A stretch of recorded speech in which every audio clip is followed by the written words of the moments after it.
Chuchvara pufakchali gullab qarsillama bo'lib chiqish siri bu xamirni gazli suv bilan tayyorlashda. Og'izda erib ketishini siri esa bu taplyonka yog'larida. Gazli suv va taplyonka bilan biroz yumshoqroq xamir tayyorlab tindirib qo'yamiz. Chuchvara sochni va mazali bo'lish siri bu go'shtga nisbatan piyozni 2 baravar ko'p qo'shishda. Avval piyozni tilla rangda qovurib olib, qiyma, tuz va ziravorlar bilan yana biroz qovurib olsak yetarli. Ehtiyot bo'ling, qiyma qorayib ketmasin. Tingan xamirni o'rta yupqalikda yoyib olib, 7-8 sm li lentalarga bo'lib chiqib va ularni romik shaklida kesib chiqamiz.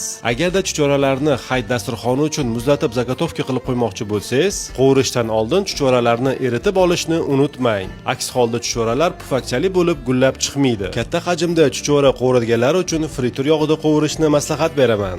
Chunki fritur yog'i pista yog'iga nisbatan 2-3 baravar ko'p chuchvarani ko'pirib ketmasdan bir tekisda tilla rangda qovurib bera oladi. Ushbu retsept asosida bemalol katta hajmda tayyorlab sotuvga qo'ysangiz ham bo'ladi. Retsept sotuv uchun qayta tayyorlanib tekshirilgan.